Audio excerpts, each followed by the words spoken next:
the table below with f of x being equal to 3 positive 2x negative x squared. So let's draw the table.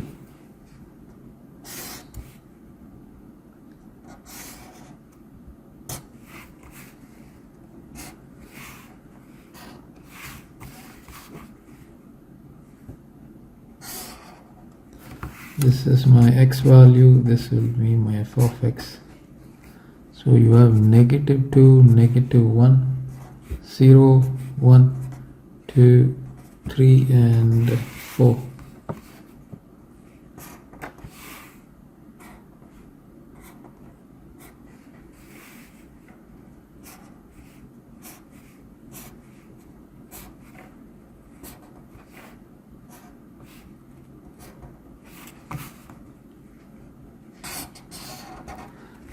Okay, so we have 0 here, 3 here, 4 and 0 and negative 5.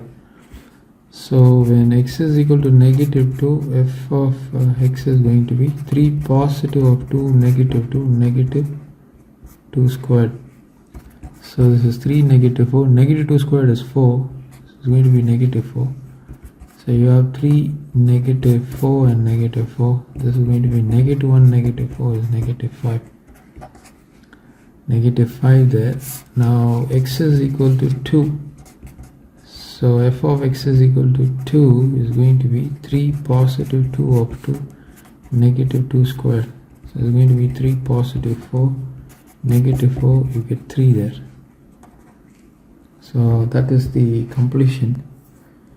Now the question wants us to draw the graph. Okay, so if I were to take this as x and y axis, this is x axis, this is y axis. The values are negative 1, negative 2 and 1, 2, 3 and 4. Now when x is equal to 0, y is 1, 2 and 3, there is a hit here, and when y is equal to 0, you have a hit as a negative 1, the hit is here. I am reading it from the table. Okay, so we have to get the maximum point. I'm going to rewrite it as negative x squared positive 2x positive 3. So a is equal to negative, which is less than 0. So the graph is inverted U-shaped. Okay, now b value is 2, coefficient of x is b value is 2. So x is equal to negative b over 2a. This is going to give me the axis of symmetry. So this means the value of b is 2 divided by 2 times a is negative 1. So this is negative 2 divided by negative 2, which means 1. So x is equal to 1 is the axis of symmetry.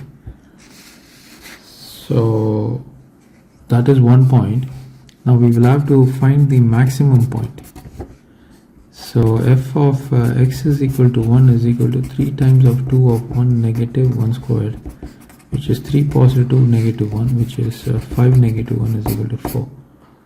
So the 1 comma 4 is the maximum point. The function achieves maximum over here. So let me,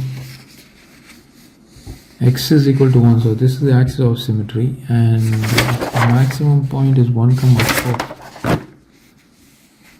So 1 comma 4 is over here. If I take this point as 4, 1 comma 4 is over here. So that is fair enough. Now I will have to get one more point. X is equal to 3, 0. So this is the next point. So if I were to connect the graph,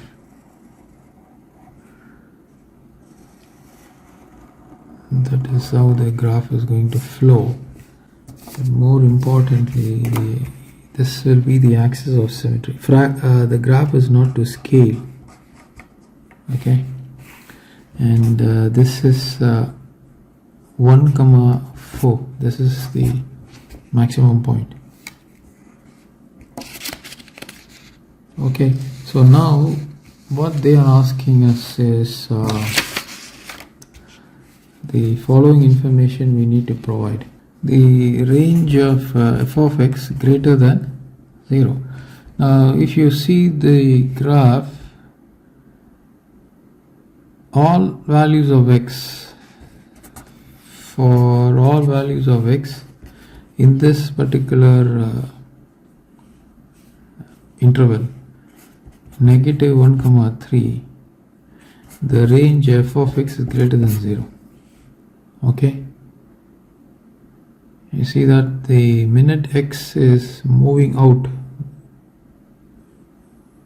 at this particular point, because at x is equal to 1, so the f of x value is 0, x is equal to 1, negative 1.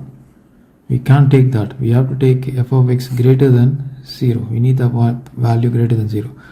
So for all values of x that is out of negative 1 and below 3. So this region, all this region will be our f of x greater than 0. So this is the solution. Okay, this is a lovely question. Okay, so having got that question out of the way, let us move on to the next one. Now they are asking us to find the gradient of f of x at x is equal to 1. Okay, now we are given f of x is equal to what? Negative x squared positive 2x positive 3. Now I'm going to rewrite this as negative of x squared negative 2x positive 3. I'm going to further rewrite this as negative of x negative 1 the whole squared. If I were to write it like this, I will get the first term x squared negative 2x and positive 1 will be there. That's going to be a negative 1. But I want a positive 3. So I'm going to add a 4 here. So this is my f of x. Now clearly x is equal to 1 is a vertex. If I were to find the vertex of see, this is actually of this form, y is equal to x negative of x negative 1 the whole squared positive 4. So if I take x is equal to 1, then y becomes equal to 4 here. So the vertex of the inverted parabola is 1, 4. Right? Now why do I say 1, 4? Of course we have already got 1, 4 from this is the maximum point. But this is how we find the actual representation of the vertex, which is imperative to answer this question. Now what they are asking us to find the gradient of f of x at x is equal to 1, but x is equal to 1 is a vertex, but x is equal to 1 is a coordinate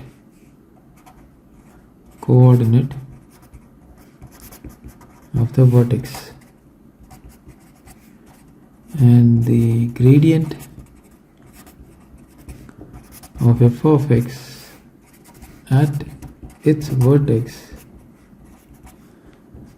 is m is equal to 0, because it is a horizontal line. The graph is actually flowing like this. They are asking us to get this slope. So to get the slope, right, they are asking us to find dy over dx. That's the calculus part. So from that it is clearly visible that the slope at that particular point is an horizontal line, thereby giving us m is equal to 0. Now this is the next question. It says Mr. Thomas makes X bottles of juice and Y cakes each day to supply to his customers. He makes at least 20 bottles of juices and no more than 15 cakes each day. Now what we want here is write the two inequalities to represent the information. So he makes X bottles of so let me write this as Y. So he makes Y cakes and X juice bottles. Okay, X juices.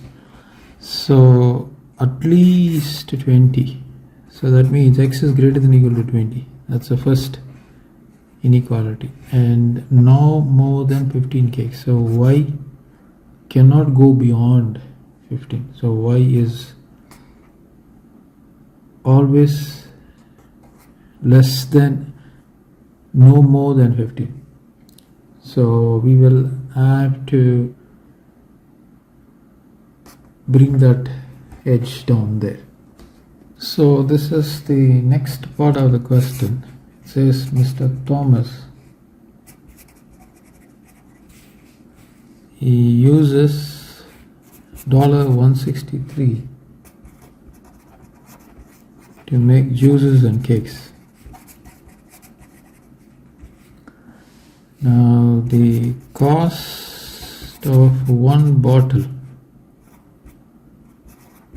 is $3.50, right, and the cost of one cake is $5.25. So you have to represent this information, represent this data.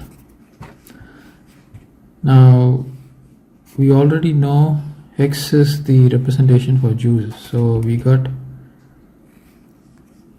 3.50 times X, positive 5.25, 5.25 times Y. This cannot cross $163. Okay, so that is the solution. Now let's move on to the next one. It says show that it is not possible for Thomas to make 50 bottles of juice and 12 cakes. Okay, so we have to show that this is not achievable. So we know that 3.5 times X positive 5.25Y should be less than or equal to 163. Now when X is equal to 50 and Y is equal to 12, we have what do we have? 3.5 of 50 plus 5.25 of 12. Now 50 multiplied with 3.5, 5 zeros are 0, 5s are 25, 3 zeros are 0, 3 5s are 15, 0 5 7 1. So you have the decimal point after one digit, so this is going to give you $175. Next you multiply 525 with 12. 5 2s are 10, 1 2 to the 4, 5, 5 2s are 10, 5 1s are 5, 2 1s are 2, 5 1s are 5, 0, 10 1 3 and 6. So it's 5.25, so decimal point is here. Now you add 63. This should be less than equal to 163. So what happens? 5 and 3 8, 13 1 2 3 8. Is it less than equal to 163? No, it's a contradiction. Not possible. Why? Since the amount does not satisfy the set conditions. Okay, that's the solution for this question. So you will have to show that this is a contradiction and then write not possible. So let's move on to the next one.